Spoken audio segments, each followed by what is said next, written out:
So you want to come to Korea and you want to know what your options are to stay here long term. Well, I'm glad you asked. My name is Kieran, and today I'm going to tell you about ways you can legally stay in Korea.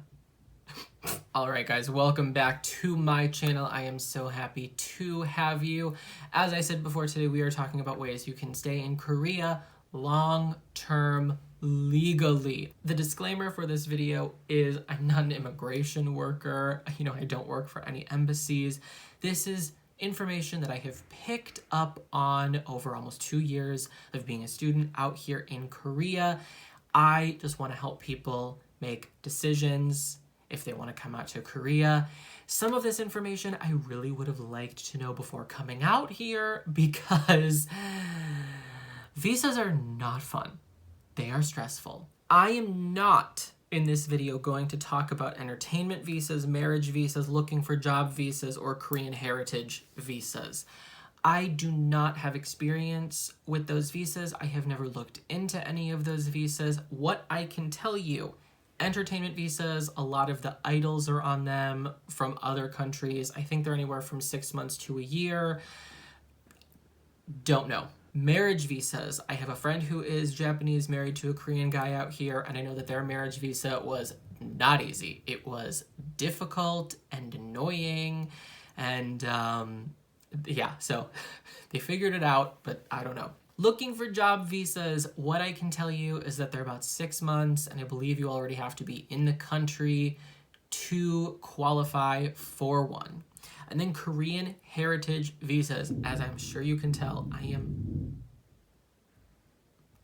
my neighbor is so loud. As I'm sure you can tell, I am not Korean. I have no Korean heritage whatsoever. However, my really good friend is currently in the process of trying to apply for a visa as her grandparents are Korean.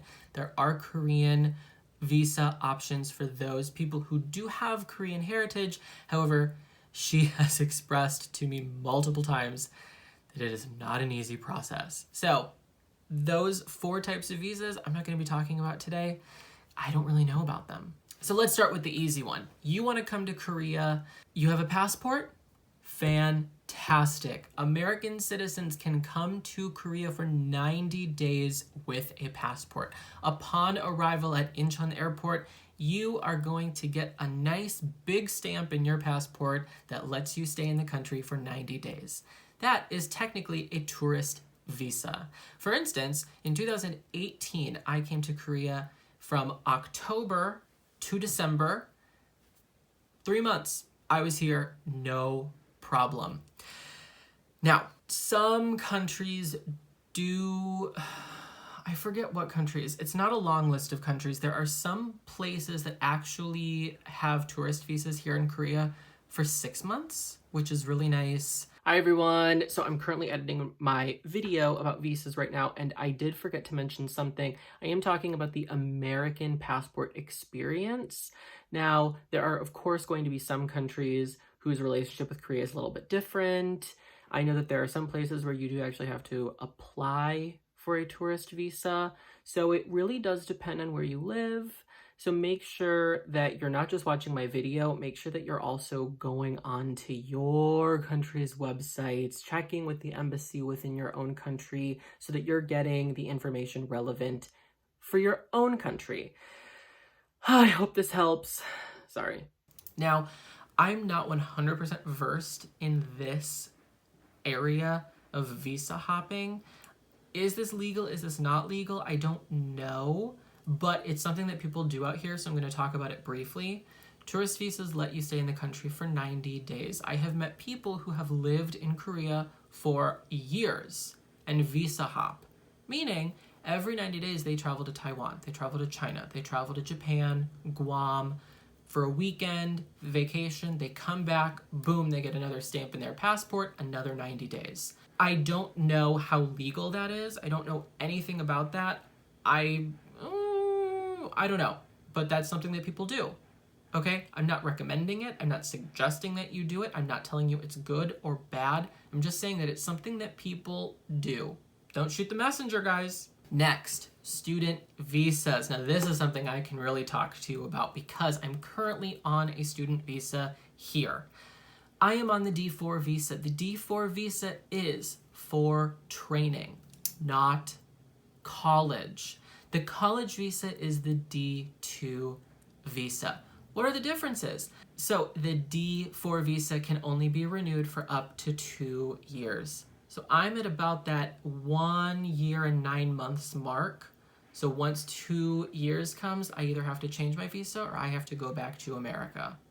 Now, the D4 visa is given to people who are doing trainings or programs out here, not college. So I am in the Korean Language Institute at Youngdam University, so I qualify for the D4 visa because it is a training program, not a university college program.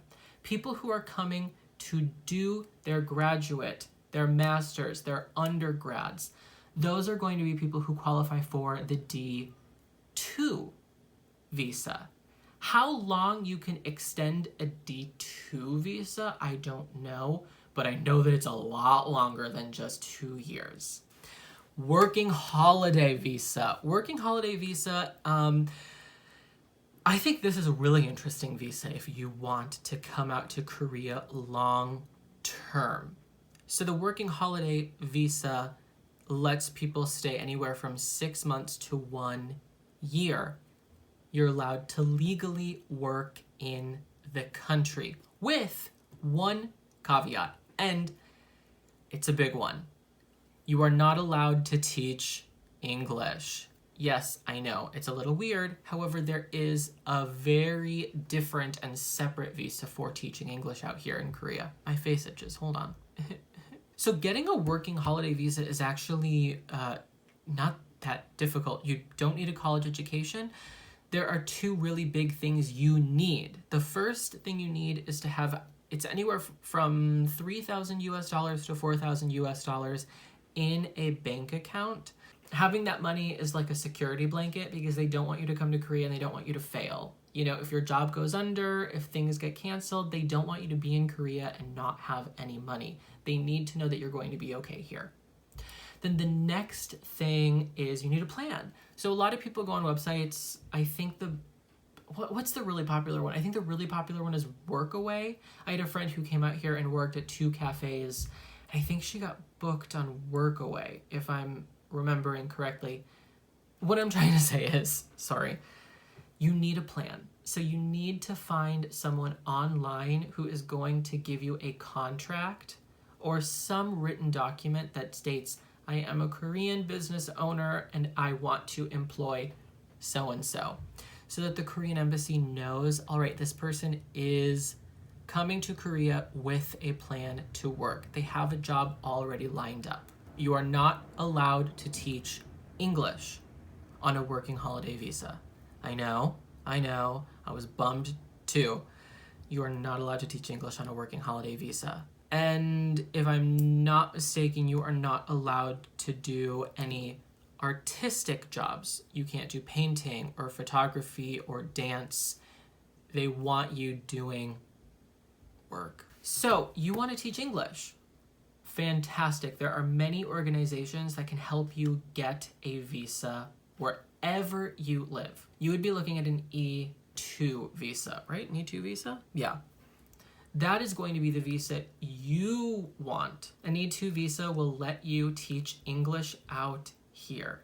They're super easy to get. Any organization that you sign up for, if you sign up for a program like Epic or just any organization that'll help place you in Korea, usually you just send off a whole bunch of stuff just right to that organization and they'll take care of all of your visa work for you and you can just lay back and get a plane ticket. I don't know. That's at least been the experience I've heard from my friends who are English teachers out here. You do need at least a bachelor's degree to get an E2 visa. the E2 visa lasts for, I believe, 1 year before you have to renew it, and I'm actually not familiar of there being any cap on how many times you can renew an E2 visa.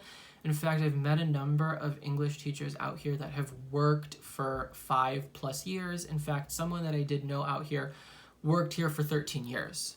So if you really do want to stay in Korea long term and you have a bachelor's degree, looking at an E2 visa might be a really good option for you. And anyway, guys, that is what I know about coming to Korea legally. I'm going to find some links and put them in the description below so that you're able to see some written information about these visas. Hopefully there you can have some more questions answered. If you have any questions, comments, concerns, suggestions for videos in the future, please comment below. I'm all ears. And if you like this content, if you like this channel, make sure to like and subscribe to support me. And I'll see you in court. Bye.